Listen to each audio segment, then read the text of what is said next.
All right, this is our last screencast for this week.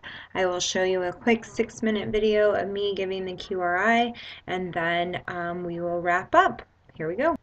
So this is my student Raya, and over here you can follow along as I administer Pre-Primer 3 to her. All right, Miss Raya, we are going to be doing some reading together, okay?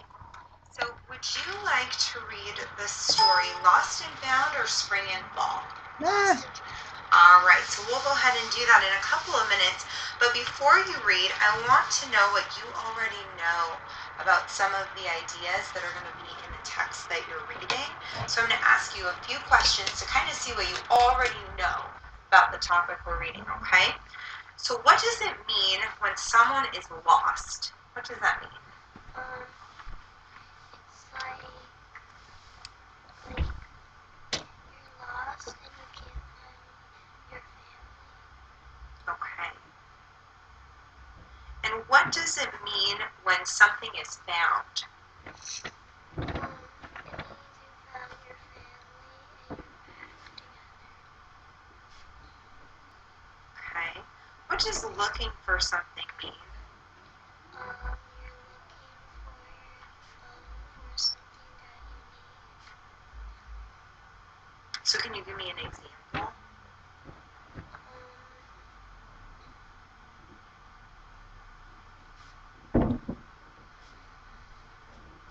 So can you think of an example of a time you were looking for something?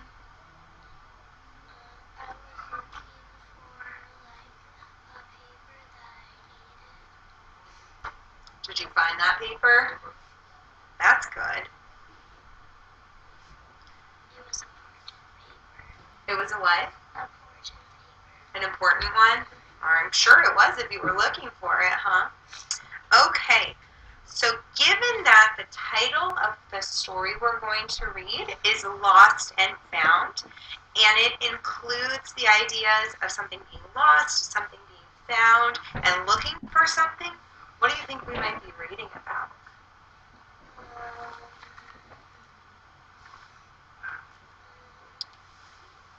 So I want you to take a guess or make a prediction about what you think this story might be about that we're reading. Looking for something special. Okay, looking for something special.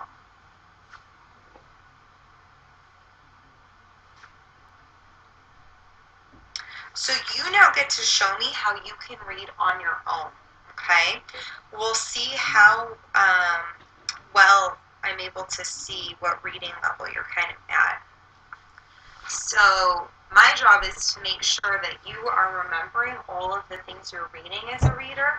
So I'm going to write down some notes as you're reading, and this will make sure that I don't miss any of the great reading that you do. So I'm going to be following along. And this is your time to show me that you can, who you are as a reader, and I'm not going to be able to give you any hints or give you any help. Okay? If you come to a word you don't know, just do your best and keep on going. Does that make sense so far? Okay. And then when you're done reading, I'm going to have you retell everything you can remember that you read. Okay. And your job is to pretend like I didn't hear you read this story, so you have to tell me everything you read in the story. And after you tell me everything you remember, I'm going to ask you some questions about what you read. And again, pretend like I didn't hear the story and I don't know, and you have to explain everything to me. Okay?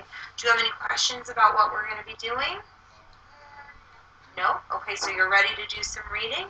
All right, so our first story is called Lost and Found. Let me open up to that. It is just going to be this first page, so if you can go ahead and start reading. I lost my cat. Where was she? I looked inside the house. I looked under the bed. I looked outside too. I lost my dog. Where was he? I looked inside the house.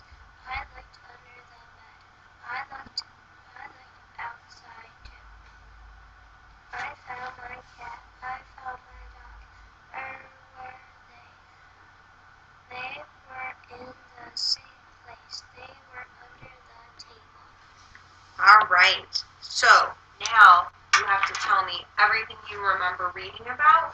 Pretend like I did not hear the story. Okay? The person lost the cat, and another person lost their dog, and they looked under stuff and outside.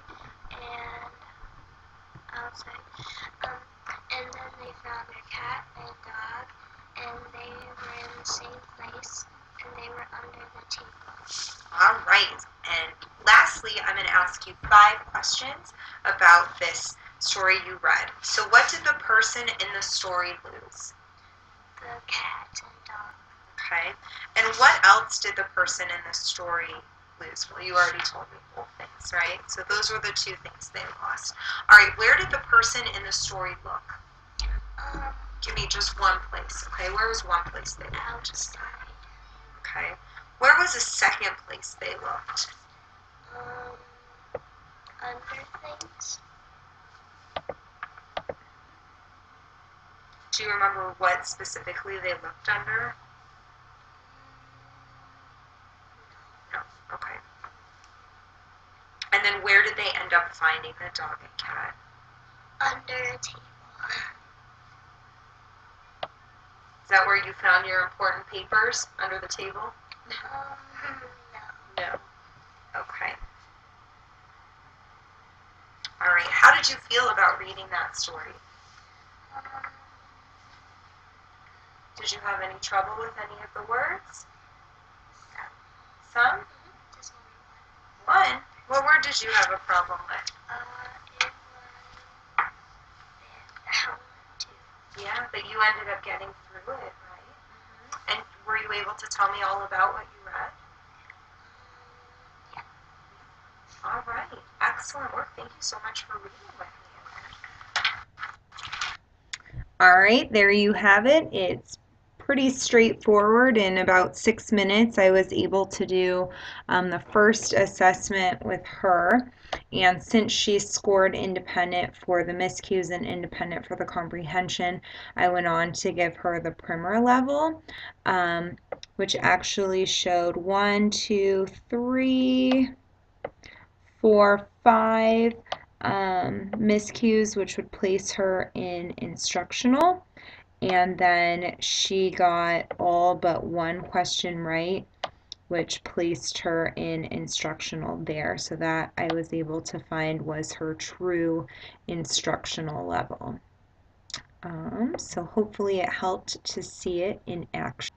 Going back to our objectives for the week, hopefully you know a little bit more about fluency and what it is, and that it encompasses more just rate, but also includes prosody, automaticity, reading for meaning, all of those pieces. I am hoping now that you can select the appropriate place to begin the QRI passages. You need to start at the highest level where the student scored independent and give that passage, see how they do, and then from there either go higher or lower. And then it is my hope that you can now administer the QRI-5 for narrative and expository to find the students' independent and instructional levels. If you need additional help, please check out your resource CD in the QRI book and watch some of those videos, try out some of the audio as well. Well, to launch you, I have a quote from Ken Goodman, the founder of MIS-Q Analysis, who said, "Everything people do, they do imperfectly. This is not a flaw, but an asset. We are concerned with why people do what they do and with what we can learn about language processes from observing such a phenomenon." So that's a good preview and lead in to next week, week 9, where we'll be taking a look at the MIS-Qs and analyzing the QRI so that you can do your assessment artifact and reflection and get ready for the final case study report. So good luck. Enjoy your last session with your student this week. Make sure you do some sort of celebration and thank you token of appreciation with them. And then we will move on to our next student when we get back from the break the week of April 10th. Definitely email me if you have any questions between now and next week, and good luck.